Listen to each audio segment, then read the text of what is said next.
Hey everybody, welcome back to the Court of Random Opinion. My name is Lauren Neidigh. As you can probably hear, I've been in bed sick all day, so I sound a little off right now, which is also why I'm not really going to show you my face this whole time, because I look like I feel. But I'm here with my friend Bruce, who you can totally look at, and that's cool. So we're going to talk about what's been going on with this subpoena. I didn't get a chance to talk about it yesterday because we were on my friend Megan Fox's stream for 3 hours last night. I was like, oh my God, what time is it? So that was nuts. But That I'm was not even wild, upstairs. but it was a good time. Yeah, Yeah. I know. I'm not even upstairs. Somebody in the thing says that a picture doesn't do it. I want to see Lauren here. Hi. But I'm going back into the void now. So, all right. I just don't feel I don't feel good right now, and I'm gonna have to blow my nose a lot, and I don't want you guys to watch that. So we'll just talk. I'll just talk tonight. All right. Chat is really interested to know if you saw this Instagram anniversary post. I was just about to say that. I know.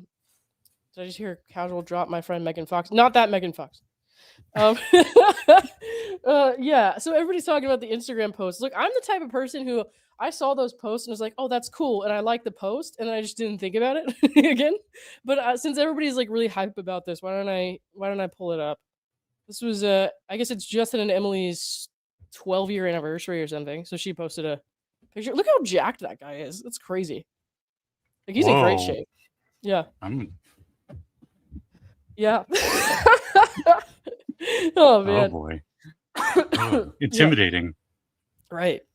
And then I guess his was like from their wedding probably 12 years ago, I guess. Aw. But I'm one of those people who's just like I kind of I always call it truth in advertising. I'm like I don't get very excited about stuff. So like when I see these Instagram posts, I'm like, "Oh, that's really nice. I like it." And then I just kind of move on with my There day. it is. But I'm trying to keep in tune with what everybody else likes here, so I will make an effort for everyone who wanted to see that. I need one of those flower tiaras. I would love to rock see that. one of I think those. I could rock that. Yeah. So I'm here to talk about this subpoena that Blake Lively sent to Google for my information. Obviously, I filed the motion to quash and for the protective order. I got an email yesterday from them. I never got a meet and confer with her attorneys. Tried, went a long time without hearing back from them a couple of times. They emailed me at like 9 p.m., I think the night before I filed. And so obviously I wasn't like checking my email at 9 p.m. because I was busy like working on the thing. And so I send it early the next morning because I had to work early. So I was up at like, God, I don't even know. I barely slept. And then I get another email from them that was saying like we would be happy to meet with you. Do you have time today? And I was like, well, today no, because I already said I would work late, and so I couldn't. And so we were supposed to meet on Monday, and it just never happened because I got that email from them yesterday where they said we reviewed your papers or like whatever I filed, and we are not seeking any further information from your account at this time. Which is kind of going to be reflected in the short letter that they wrote to the judge that we'll read in just a second here. And first of all, I'm like, at this time. So that's a little, I don't know if I like that. And second, I didn't give you any information. So this is all worded, like, again, like the wording that they're using, I understand it might work in court. I understand legally you can't like get in trouble for these things, but that doesn't make it right. And so I'm just going to be as transparent as possible and saying like, hey, this is kind of BS. Like I never met with these people, but I'm not going to say it like that. I'm not going to be disrespectful to the court, like using bad language and stuff. Like, look, I'm not going to do that. I'm not going to be like, I'm so mad, dear judge. I'm so mad at these people. No, but I am going to be like, hey, this is not cool. I don't know what at this time means. I never got a meet and confer. These people never answered my questions, never gave me a valid reason for seeking my information. And I would like a protective order so this does not happen in the future without court approval. So that's all I can really do.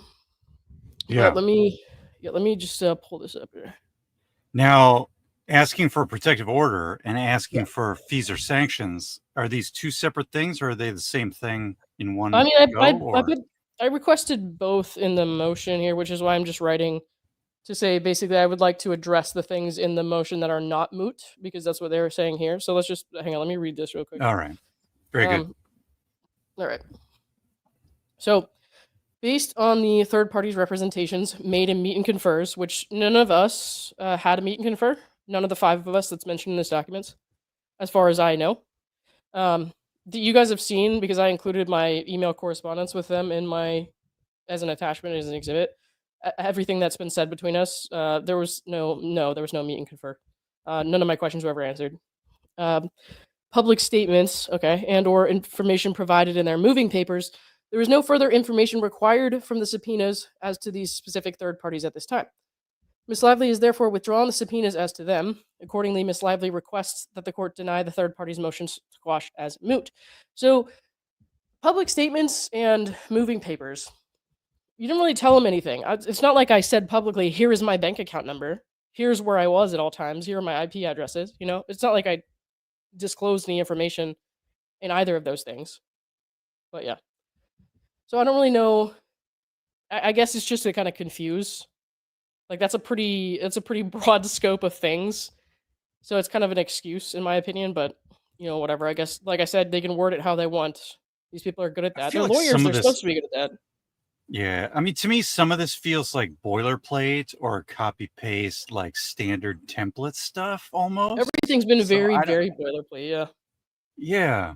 So I mean maybe if it eases your mind, maybe don't read too much into it because it may just be standardized stuff. I mean, when they sent the only response they sent me that had anything to do with anything and like didn't answer any of my questions also was very boilerplate.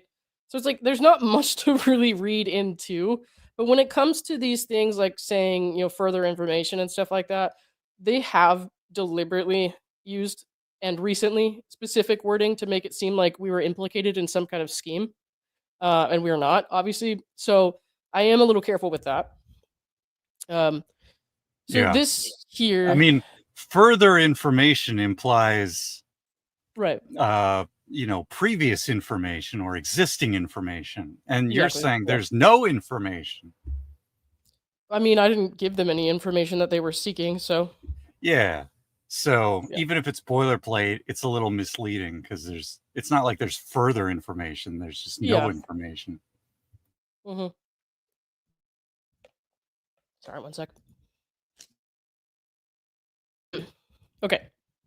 Mia says, I hate that they make it like they got something. Yeah, I mean it's rough, especially because there's a lot of people who eat that up and like really believe it. I'm just like, you guys are so dumb. Like, I mean, I'm not trying to call anyone specifically dumb, but like there are people who just like don't get it. All right, let's see. As the court knows, a core component of Ms. Lively's claims center on the Wayfarer defendant's digital media smear campaign, which sought to manipulate the media landscape against her using untraceable sources to paint Ms. Lively as the aggressor instead of the victim. The Wayfarer defendants have recently taken to mocking Ms. Lively's reference to an untraceable digital campaign, claiming that such a notion defies common sense. As they are well aware, the term untraceable was coined by defendant Melissa Nathan in discussing the blueprint of the Wayfarer party's retaliatory plan. And at the bottom, so they're saying they can mock Melissa, but you can't mock them mocking Melissa. That's funny. So they're saying that Wayfarer, like Melissa is one of the Wayfarer defendants, I guess. And so they're saying that they are mocking Blake Lively for saying this was untraceable, but you can see here at the end of this wall of text, Melissa Nathan used the term untraceable. And of course, there's no context for this. Yeah. And if somebody in the chat knows where to find it, we can always pull it up and get the context. Yeah, the thing is, Blake Lively's lawyers were referencing this untraceable thing when they were talking about untraceable. So they're basically saying here, like, well, we just got it from her. We're making fun of her. And then they're like, all these people are making fun of us. So it's just kind of funny. It's like a double standard, right? Yeah. So they're quoting them here. So they're like giving them options as to what can be done. So she's talking to Jen Abel, one of the other publicists, and Jamie Heath, I guess. And they're giving them options for what they can do when she's saying this untraceable thing right here. So I don't see any part of this where they said, yes, we want to do that. We want an invisible smear campaign. You know what I mean? But they're basically showing what she was laying out for them. And if anybody, because I don't always remember the tiny details. So like if somebody has a link to the rest of this text chain or something like that, I will gladly read it. And if they did say that, then I'm happy to take that into account. But I have a hard time believing there was ever a go ahead on any untraceable smear campaign, given that they're accusing me of being part of it, and I know I didn't do that shit. So that was a backfire. Let's see. Yeah, I mean, there could be space aliens is a little different than there were space aliens in Lauren's backyard stealing her mustard. Yeah. It's very Well, different. I don't like mustard, but they could have it, I guess. Well, that's probably why you threw it in your backyard. Yeah. Somebody says, I remember they took the 35K package. Okay. Gotcha. Notice they leave off the part where they took like a 10K option for monitoring social media only. And that does ring a bell, where they just wanted it monitored, but I don't want to say for sure because I need to lay eyes on it before I make a claim like that. Yeah, so we're not even sure they bought the best of my top tier recollection. package. Yeah, right. We don't think So they bought the basically top tier. Yeah. Yeah, this like crazy untraceable thing is like they didn't go for this, apparently. So that is a kind of an important detail that's being left out here. Let's see. Miss Lively's subpoenas were one part of the discovery process aimed at gathering information to link the Wayfair Party's activities to sources through YouTube and X content creator accounts. Miss Lively's counsel has met and conferred with various individuals, none of us, but various individuals, whose account information is the subject of the subpoenas. And so this is technically true because they met and conferred with people who had lawyers. Not us, but other people. With various individuals whose account information is the subject of the subpoenas, including the third parties who have filed motions to quash as set forth above, has determined to withdraw the subpoenas as to them. Ms. Lively's counsel has advised Google and X that the subpoenas are withdrawn as to each of the following social media handles identified by the third parties. That's me, Ashley, Brianna, Eve. There's Ken's, there's Cassidy, and there is Leanne. So this here, one part of the discovery process aimed at gathering information to link the Wayfair Party's activities. You can't just target people who say things you don't like and be like, well, we'll go with this one because she's saying bad things about me, so I want her bank account. You have to have a reason to believe. There has to be like a reason to believe that I was part of some smear campaign. Like if you just target people who don't like you for saying things that you don't like, then that's targeting and intimidation. That's not an actual genuine good faith effort at like finding evidence. Because there's nothing about what I do and say that's untraceable. It's all right here.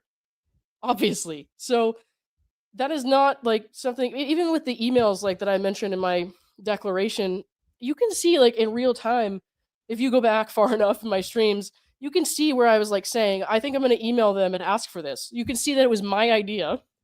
It's like my thought process. So there's nothing untraceable about anything that I have done. Because you can see me in real time sitting here oversharing like the autist that I am about everything that I'm doing and thinking. So it's ridiculous that they would think anything that I do is untraceable. They have no reason to believe that, and they should have done their due diligence, in my opinion, because I think that this was a targeted abuse of the court system. I don't think that it was any sort of coincidence or there was any sort of reason to believe that I was part of a campaign. Yeah, it's a clear lack of foundation. And if there is a foundation, we don't know what it is, which is not good, right? Yeah. So weren't there 16 YouTube 16 commentators? YouTube, 20 Twitter. Yeah, 16 YouTube, 20 Twitter, and then like 6 or 7 on TikTok. So does this mean if we have, how many do we have here? 5? 5 here. And maybe they got rid of one more. They got rid of 2 or 3 more. Yeah, a couple more. Yeah. So the remainder are still there and active? Is that right? It seems that way unless people just like haven't announced it. But the problem is there's some like inactive accounts, I guess, on there. There's like, are these people ever going to be notified? Yeah, there could be some abandonware accounts, or there could literally be bot accounts or something in that list. I don't know, or people who abandon their accounts, or who knows.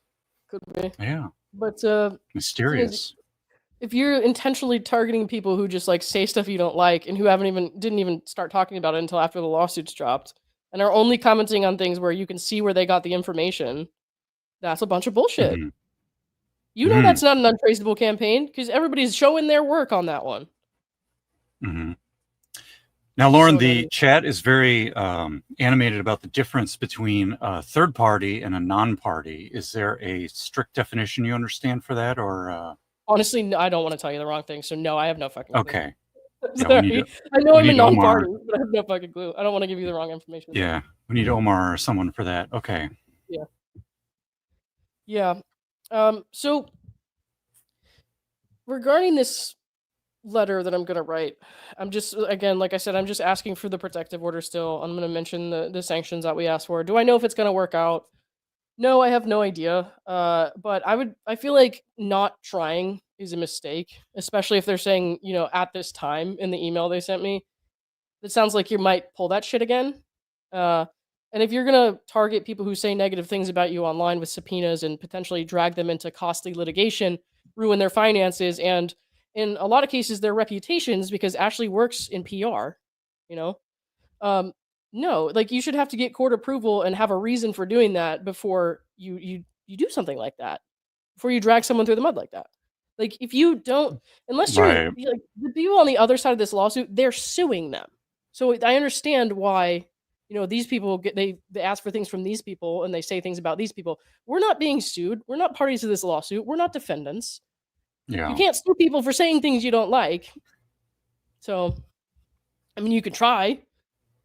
You're gonna have a hard time doing that, considering it's protected free speech. Having an opinion and like saying words that are unladylike, that's not a crime. It's not a civil offense. It's nothing. Mm-hmm. So, yeah, it definitely seems like it would have been better for them to go through the correct process. I think Omar did outline in our last stream with him where maybe there's some specific filings, there's some communication, there's a subpoena, then you do a meet and confer, and you have adequate time, right? Because like you're saying, like all these people, they all have jobs, they all have their lives. Yep. You can't just like, can you meet in 10 minutes? That doesn't work, right? Like, no, you have to be able to actually have a runway for a schedule that makes sense from a management perspective, from a clock management perspective for the case. Yeah. I see a lot of people, not just necessarily in this chat, but like in general lately, being like, you guys should get together and sue her, or like you should sue her for this or that. And I'm like, I'm sitting here thinking, I don't want to sue people. When people do and say things that I don't like, I just don't want to talk to them, because I feel like that's a normal reaction. Is like, I just don't want to talk to you. I might block you. I'm not trying to bring like a crazy lawsuit against this lady, or like trying to come up with something to sue her for. I don't want her in my life. You know what I mean? I talk about this public interest court case, but I don't want to be involved with this lady in a lawsuit. I never asked for that. Yeah, and I mean, one of the things we talk about a lot on Family Law After Dark on Omar's channel is like in a lot of these cases when there's litigation, the only people that really win are the lawyers, because they're collecting fees no matter what, right? And even if you're a party in a case and you win, you end up spending a ton of money. And, unless the win is very important, for example, for some part of your career or something like that, right? Is it really worth your time, your energy? There's only a certain amount of hours per day we can spend thinking about things. We have to focus our energy on what we can control. Yeah. So I think you're right. You kind of want to just ignore the noise and focus on what is in your power to control and focus on your goals. Yeah. I mean, I think that as it is, just like talking about this stuff is like it's total bullshit that people online are like freaking out about. Like, well, she asked for it. Why? Because I talked about something that's in the news? Because I talked about something on a public court docket? And a lot of people tagging me in tweets are like, well, you asked for it or you got involved. It's like, yeah, okay, so you're tagging me right now. You're getting involved with me. Should I subpoena your bank? Like, what the fuck are you doing? What the fuck are you talking about? So there's so many people who genuinely don't understand what defamation is and what opinions are. I mean, there's risk management, but here's the thing. You've been following this case and providing commentary with your own opinion, reading court documents, right? Mostly reading court documents and providing some opinions as you go along. Yeah. From a risk management perspective, it's not like you're out running in traffic. You know what I mean? Like, it's not like, hey, hold on here. We gotta watch what we're doing, right? This is fundamental speech, free speech. And the solution, you know, when there's bad speech, is to just, you know, counter it. Instead of silencing people, it's to counter it with better speech or more speech. So, for example, if there's a bunch of people out there saying, oh, you know, we're flat earthers, the earth is flat, the solution isn't to ban them from YouTube. Right. It's to go out and make videos about, look, you can go prove the earth's not flat. Here's how you do it, and educate and provide other opinions. That's the solution. Yeah. And so here's like people saying I've done nothing wrong. It's like, it's hard for me to kind of move past the noise with the online comments. Sometimes this is why I don't go on the lawsuit stuff anymore. There's a subset of people who like really obviously don't like me, and there's one in particular who is now saying that I'm a verbal abuser because I use the word cunt on my own YouTube channel. Let me be very clear. I have never spoken to Blake Lively. I've never tried to speak to Blake Lively. To my knowledge, I don't know. When I was like 16 or 17, maybe I like commented on her posts or something, if that was even a thing back then. I might have, because I was watching, you know, Gossip Girl and all that. But dude, I'm 32. I don't talk to this lady. I've never tried to talk to this lady. Yeah. There's absolutely no reason ever to call me an abuser. I've never interacted with this woman. So like, just to say a word that they don't like, and so for this person to say I'm verbally abusive towards other survivors, I'm like, first of all, what you're saying, like what she's trying to say is that I call her a cunt because she made a complaint of sexual harassment, which is absolutely insane. Because I've done way more than my share of work to try to make sure other people have a safe space to share their stories. There are many like videos on my channel where I've had people in this community reach out with their voices, and in those videos there's like comments on comments of people sharing their stories and trying to connect other people with this community of people who can support each other, because this is an upsetting and personal and emotional topic for a lot of people. And this woman online is now trying to say that I am a verbal abuser and all that because I said that Blake Lively was a cunt. And she says that's her favorite word to call women, as a cunt. First of all, no. She made that up. And second, like, if I ever said anything like that, it was absolutely in jest. So that's kind of gross that you would pick that out and like try to take it as it was serious. So I have this chick online who's like, I hate that she's doing this, but like I understand that she's been hurt by her own experiences and stuff like that. So it's really hard, because it's like, on the one hand, I want to be empathetic and say like I understand why she's mad at me, because she's not really listening and she's not paying attention to like what I have done to support women, support other women with genuine stories, genuine claims. But, you know, also she's not looking at the attention and the consideration I gave to Blake's story in the beginning. She's not looking at how I arrived at the conclusion that I don't believe her. And just because she doesn't feel the same way, that doesn't make me abusive. Like, that's insane. Yeah, I mean, to me, the problem is you're not Blake Lively's relative, spouse, employer. You don't have a power dynamic relationship with her in any way. You're not even an acquaintance. Yeah. So this is a fundamental issue. For example, this is why I want to sort of, I think we should compare this case to the Dave Neal case with Laura Owens, because she filed an order of protection against him. They'd never met in person. So the judge says, I'm not granting a restraining order because this is potentially a fundamental First Amendment issue. These people have never met. What are we even talking about here? So to me, it's kind of the same thing, right? You've never met. You don't have some sort of power dynamic. You're not her boss. You're not an employee. You're not a relative, a friend, an acquaintance. You can't abuse someone you have no relationship with. I mean, you know, you haven't met on the street and got into a fight in the parking lot outside a bar. Like, you haven't, there's nothing there. Yeah, I mean, that makes a lot of sense. It's like, it's just always like, it's grating to read stuff like that, so I have to stop. That's why I can't be on that subreddit anymore, because like I don't want to like bag on the mods or anything, but I'm like, this has just turned into a place to like seriously like bad talk content creators and stuff that you don't like. And even when I see like people doing it to, you know, other content creators who don't like me, I'm just like, dude, this is like not appropriate. Why is this? This is not about the lawsuits at all. This is just about flaming people.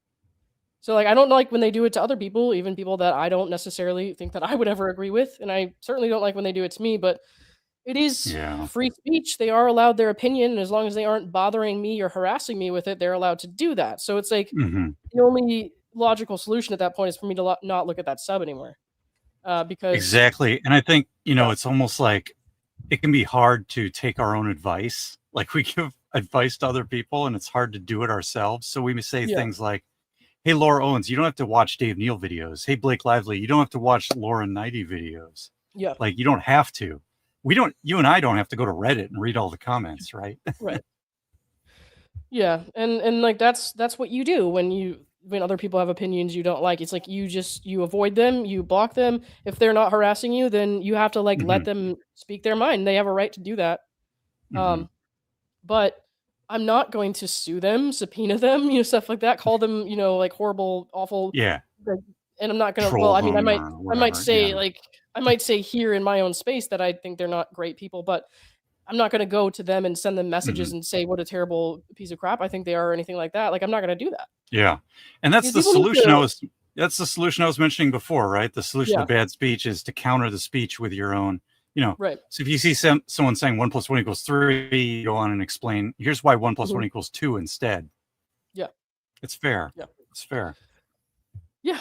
It's I mean, it sucks sometimes, certainly, because it's like things that I used to do. You used to be able to just be like an anonymous commenter in some spaces.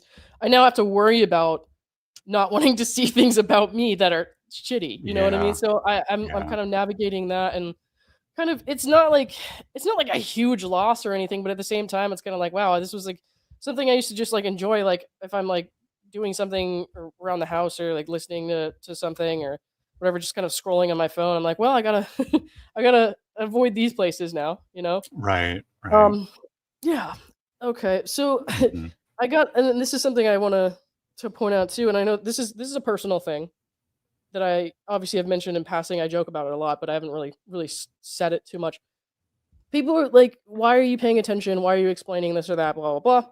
I mean, I get a lot even from my friends and stuff in my real life about like, "Why are you saying sorry? Why are you ever explaining this?"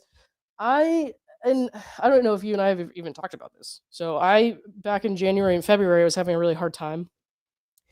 For the first time, got like a formal diagnosis of autism spectrum disorder, which makes a lot of sense in the way that I overshare things sometimes, and I over-explain things, and I worry so much, and I feel like I have to overcompensate for things that I might not understand or pick up on by paying like hyper attention to to people, and like maybe like oh maybe they're feeling this way and I just haven't picked up on it, or maybe I said something wrong and I just don't understand that they're not happy about that. It's like I have to, it's almost like obsessively paying attention to the way that my words affect people and stuff like that, and I have to decipher when it's appropriate to do that and when I'm Yeah. just going overboard into that little spiral. So it's like a really difficult thing to do. It's a thing that I've had trouble with my whole life. I just didn't really know how to Hmm. define it until recently. So, you know, yeah, lots of people say like, "Oh, I have that too. I have that too." Yeah, I know, man. It's a hard thing to kind of define. Um, I feel like, and yes, I know it's Hmm. something that needs to be obviously addressed in like therapy and stuff like that, and I do. But at the same time, I'm here. I'm just like speaking my mind and talking and thinking out loud. Hmm. So I'm gonna do that a lot. I think people just have to kind of accept that I'm gonna be doing a lot of thinking out loud, and a lot of that is going to be explaining why I think things are wrong when people say them about me.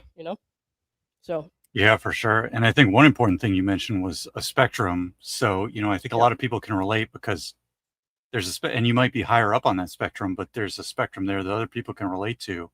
right, And the second thing I would say is, and I noticed this, especially with working from home, right? There was a lot of quarantining 2020 and yeah, onward. And when I was still working in tech, I would get in my head at home. hmm And what I noticed was once we were able to go back to the office, and nobody wanted to go back to the office, but we went back, with my team, I said, okay, Tuesdays, let's just go Tuesdays or even half a day on Tuesday. yeah, And when you get to talk to someone face to face or talk to someone one on one, like we're talking now, it yeah. really Well, helped. It the face helped me isn't here, get, but yeah, it helped break that cycle of being in my own head, I think. So yeah, for me, that's something that helped was talking it out with other people. right. I mean that makes sense too, and of course spending so much time online, especially because I work from home. right? So my 9 to 5 is like online. So it's like all the time my communications are mostly like in my head, I guess. Right. Yeah. Yeah. Yeah. Um hold on. Sorry. I'm trying to get to some of these. LCS, thank you for the 5. So because she pulled the 5 of yours, Judge Lyman will not read all this BS she pulled, and through legal loopholes she gets away again. I don't know how it's going to turn out. We're going to see, because we're all, of course, going to try to get our points addressed. And, maybe he says no. Maybe he says it's moot. They withdrew the subpoena, and there's nothing else they're going to do. Maybe. But no matter what happens, I'll obviously take that for an answer, and I'll move forward accordingly. I'm trying not to stress out too much about this last piece. I would love it if there was some sort of protection in place so that she couldn't do that again with no reason, but I can't tell the judge how to do his job. I just got to wait and see what he says, Thank you though. Just Ricardo, thank you for the $2. Hello lovelies, hello Lauren and Bruce, get her punk ass. I mean, I'm not trying to get anyone's punk ass, but thank you. Yeah, we're just here trying to figure things out, Yeah. Shannon OS, thank you very much for the $20. We love you, Lauren. Oh, I love you back. Thank you. And I like your dog. If that is your dog. I don't know if it's just a dog or if it's your dog. But thank you. Fuckers. Lauren, you were reporting full time and we need you back. Man, I know. And then I started traveling, and so I had to slow down a lot. But honestly, it's probably better for my bank account, because the Pacer bill this time is less. A lot less. I'm also just learning when to like really look for stuff and really like worry about right? Yeah. And versus like just checking all day. So yeah. I mean, they charge you just to check. Oh my gosh. Oh yeah, it's like $3 every time you check the docket now.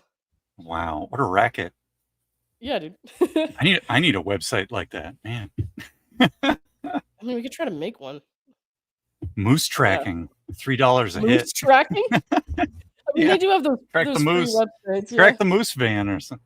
$3 a hit. A normal, less obsessive person would just use the free websites and wait the extra however long it takes. So the reason I was doing that was not because I I don't know how to use the free websites. That's because when I started doing this, I was a much smaller channel, and I noticed that being the first to get to something was obviously paying off a lot.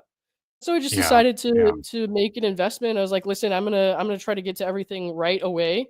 And that is what I noticed, is people were saying like, you're always the first person to do this, and thank you, we appreciate that. And that was the large sentiment. And so like getting to things first was what was helping me kind of grow my platform. And that's not hurting anybody if I'm paying money. So like people now, when I put in that exhibit with the Pacer bill on, it was like $2,200 or something. And which is nuts. It's nuts. And I understand that, but understand that that was an investment for me. And at that point, with the growth that I was getting from being first, from getting there before these people or TMZ or whoever, other people, that was paying off. So it kind of balanced out. It's probably better than paying an ad agency. Money, but it cost me money, but at the same time, it's like I did get something in return. A lot in return. So I mean, when you're getting to your videos faster than Dave Neal, you're doing something right. I mean, because that's a high bar to get above. I was bothering the shit out of Dave for the first month or so. I was like, Dave, Dave, go faster. But no, and then eventually he figured out how to use the free website himself, and I was like, oh, so I don't have to email you every hour. That's fine. I guess you don't need me for that anymore. He's got. I'm probably going to spam now if I try to email him. He can figure it out eventually if we. Oh, he definitely figured it out. Lead him more. We can teach him a few tricks. Steph Bowen, thank you for the 10-year poor Pacer bill. Thank you. I have another one due on the 11th, so I appreciate the help. But I do want people to understand, I'm not like begging for money to pay my Pacer bill, because I did that on my own accord. That is my responsibility. So just understand, I don't expect people to pay it for me. So, but I appreciate it nonetheless, and I will not reject it. You know what I mean? So, Michelle, thank you for the 14 to the Pacer fund. Lots of love, Lauren. Thank you very much. I appreciate that. 19 Kiddo, thank you for the 5. Lauren, I find your interviews direct, honest, passionate, and admirable. Awesome moderators answering the chat. I do have lots of good mods. And thank you very much, by the way. I do, because I cover 2 cases which have very different crowds, even though in my opinion, there's some similar issues going on, but they are, Yeah. pretty different in some big ways. So I have to have like mods for that, and I have mods for this because I'm like, they can't watch everything. I can't Right. expect Bruce to sit here all day, every day, watching all of my shit. Like, you might have to pick and choose. So I have Oh to have no, I mods can't. that'll watch the one set, and then mods that'll watch the other set. Bruce is kind of he'll be here whenever he can, but I do have to have people whenever whatever I'm doing. So I picked a lot of people, and then sometimes I'll have like a not very crowded stream where it's just like all blue wrenches in the chat, and and people are like, "Is there anyone here but mods?" And I'm like, "If not, that's fine by me because I'm good with that." Yeah. Okay, I think that is all I really got tonight, guys. Hang on, actually, I gotta read these last 2. Um, Tammy Hashiyama, thank you for the 5. Leanne is sending a response, and you should request Judge Lyman grant your motion to quash because of inaccuracies and vagueness. Ezra's letter. I'm writing a letter right now. That's actually what I'm gonna finish and go to bed after that. But don't worry, we're working on it. Thank you, Cat Lady Ballerina. Thank you for the $2 for your dorky pacer addiction. Thank you very much. Thank you very much. Oh boy. Yeah. Jam, thank you for the $5 pacer fund. We appreciate you. Thanks. Thank you. The declaration, the part of the declaration where I wrote that I was an utter dork has been a very divisive issue, apparently. So there's there's people who are like, "Oh my god, how embarrassing, like you should have some decorum," and stuff like that. And then there's a lot of people who are just like, "No, that was great." And like they're split. I'm split on like attorneys are saying opposite things too. And I'm like, "Well, you know what? It doesn't really matter because I did what I wanted to do and I spoke as myself. So you're going to have to get over it if you didn't like it." Yeah, You know? I mean, if you've got half the people thinking it was a good idea and half the people think it was a bad idea, maybe you're onto something. I mean, I don't. That means you've caught everybody's attention at least. Yeah. I mean, Right. here's It's not the like thing: you're not a lawyer that's operating on behalf of a client, right? So No, I can understand. nobody If has you're a any lawyer, business. Yeah. you're going to have some decorum because you're a professional. Yeah. Also the other thing is you're talking about yourself. You're not saying, "Hey, judge, you're a dork," or "Hey, Blake Lively's a Yeah. dork," or you're not saying, Yeah. "Hey, look at me, daddy, I'm a real judge now," to a judge as a lawyer, Oh for my god. example. Like, you're not No, doing it's anything not like David that. Sonia. So, Yeah. the bar isn't that high on this one, I don't think. It's Yeah. everybody's saying you're a non-party, so don't worry about it. Yeah. I mean, I'm not too worried about it. The one person who's like really upset about it. It's interesting. It's like I've never had someone care to pay this much attention to me, but they made like a whole post about it. And I come to find out they've like been paying attention to everything that I've been doing for the last like 10 years or something because they've been posting like links from old op-eds that I wrote. And I'm like, dude, 10 years. I wrote that shit when I was in my early 20s. I'm a different person now, first of all. Second of all, that's maybe it's like a little embarrassing and dorky. Like, I totally don't feel the same way that I did when I wrote a lot of that stuff, but it's What nothing was this bad. op-ed? I mean, we've read your Um, middle school diary, so it can't be worse than that. Yeah, right? No, it's not worse than the middle school diary. And I read that aloud myself. So like one of them was like this Yeah. it's a cringy old letter that I wrote. And it was like "Dear Future Wife" or something. And it was like in HuffPost, I think. And I won't read it. I won't read it again because it's cringy as fuck. But Was this also like a like Medium thing or like anybody can submit it, or what it was was on this? Huffington Post. Like I used to do like little op-eds for them a couple of times, and it wasn't like a thing that I was trying to pursue for the rest of my life or anything, but I like did a couple of them, and I was just like, well, I probably wouldn't do that now, but I did it back then, and so like it doesn't have any bearing on my life now whatsoever, and it's like not like a bad thing. I didn't say any mean shit That's a about good anybody or question. anything. Like Was it it's about really My Little weird. Pony Friendship is Magic, or what was it about? No, it was this letter I had written to like the person I was going to marry someday. Oh. I Which think I'd be means more no one. interested in your take on My Little Pony. No, dude, it's just a Well, cringy from thing that I 10 did years when ago. when I was like, I don't know, it was probably like 2015 or something. Or Yeah, I mean, maybe that's a the little thing, later than that. it's like we say on Family Law After Dark. I keep harping on this, but like when you go through your teens and your 20s, like you do a bunch of dumb stuff, because your Yeah, brain is like chemically and physiologically formulating yeah. until you have some experience I mean, to do things. in a more, I don't know, less weird way. I guess I've written a lot of stuff throughout my life, and a lot of times, even a year or two later, I'll look back and be like, "Damn, that was cringy," you know. And so now I have all of that in my past, but I'm like, that's kind of how I was at the time, though.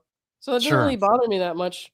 But this person's like going through my stuff from like 10 years ago, or maybe a little less than that, and I'm like, dude, what? Like, I didn't even remember that shit. So what's your problem? I've written about all kinds of things. I've gotten very personal about like my depression and when I came out of the closet and how hard that was. I've gone into like my struggles with alcohol a lot because I struggle with that on and off. Um, and I'm not gonna lie to you, I still, have problems with that sometimes where I'm just like, I want to drink right now.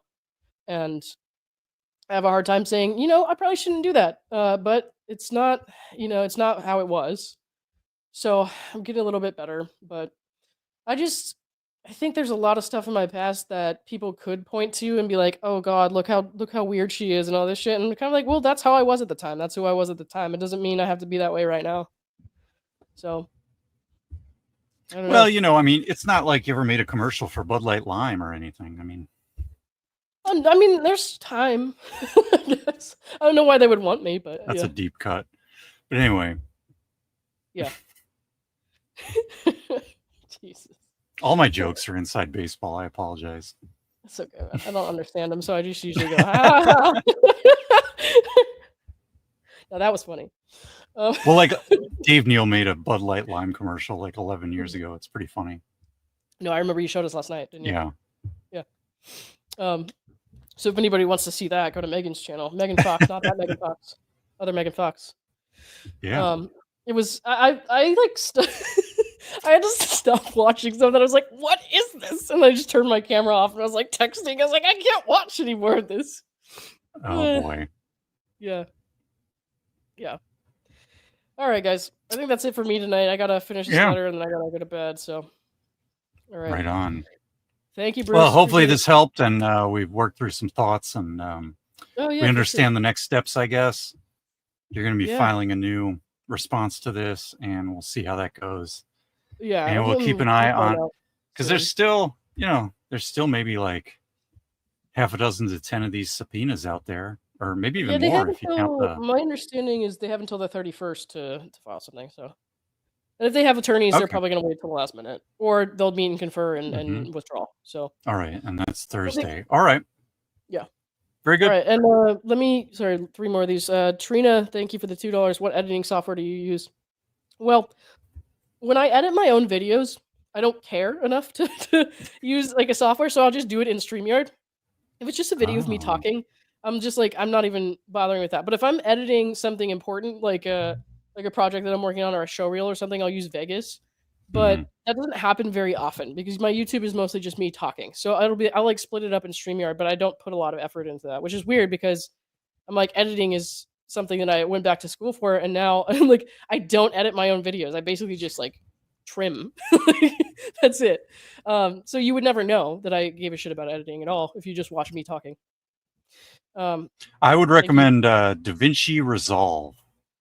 Oh, because it's free, and I feel like it's even more powerful than Vegas. I mean, it does have a different workflow, so you have to get used to it. But DaVinci really Resolve is what I recommend. Yeah, I really like the setup on Vegas is the thing. Yeah. Let's see. Maggie C, I hope I said that right. Thank you for the $5. Even though he may be innocent, sadly, law says that the truth is what you can prove. I hope his lawyer is preparing really good. He has been quiet. Who, Justin? Justin's been quiet, but there's nothing really wrong with that. I'm sure it's got to be hard having people like paint you as like this horrible person, and he probably wanted to focus on his family and just kind of be with them and stay away from all the negative press and stuff like that. I don't blame him for being quiet at all. I think being quiet is actually a good idea. And she has to prove that he's actually harassed her. And in my opinion, he did not do that. So I believe that he's going to be successful in that defense. I'm not worried about that. Mia, thank you for the $10. Thank you for being yourself. Thank you very much. I appreciate you. All right. It's time for me to say goodnight, guys. Thank you. I'll talk to you soon.